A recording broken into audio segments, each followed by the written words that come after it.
नितीन गडकरी काल म्हणाले अनुदान तुम्हाला मिळणार नाही, कारण का सरकारचे सगळे पैसे हे लाडक्या बहिणीच्या योजनेमध्ये गेले आहेत. कोणत्याही शेतकऱ्याला अनुदान मिळणार नाही.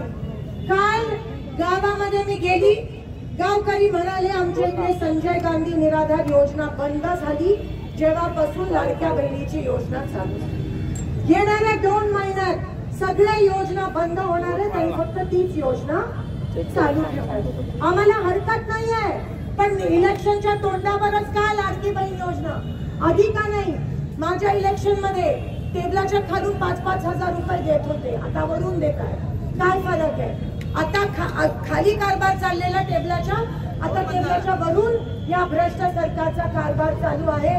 त्या गोष्टीचा मी निषेध करते. स्वतः नितीन गडकरी त्यांचे मंत्री रेकॉर्डवर बोलले की अनुदान बंद होणार.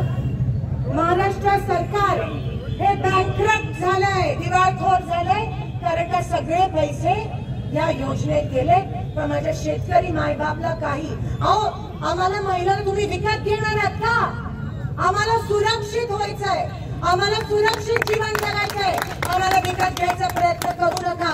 हे बीजेपी सरकार महिलांना तुच्छ स्थान देतं. म्हणून बदलापूरच्या घटनेचा 4 वर्षाच्या चिमुकल्यानं पण या बीजेपी साठच्या पदाधिकाऱ्यांनी सोडलं नाही. त्यांचे दोन्ही पदाधिकारी फरार आहेत आणि एन्काउंटर भलत्याचाच कोणाचा तरी त्या ठिकाणी केला का करवला मला माहिती नाही, पण महाराष्ट्रात कायदा सुव्यवस्थाच राहिली नाही. आज जे सरकार शिवाजी महाराजांच्या पुतळ्यावर भ्रष्टाचार करतं त्या सरकारला आपल्या समोर तोंड दाखवण्याची पण त्या सरकारची लायकी राहिली नाही. आज शेतकऱ्यांचे अनेक विषय, मग पाण्याचे असतील, माझ्या मंगळवेढ्याच्या 24 गावाचे प्रश्न असतील, मोहोळ मधल्या अप्पर तहसीलचा विषय असेल जो दमदाटी करून दुसरीकडे घेऊन गेले, आम्हाला मोहोळ मध्येच पाहिजे.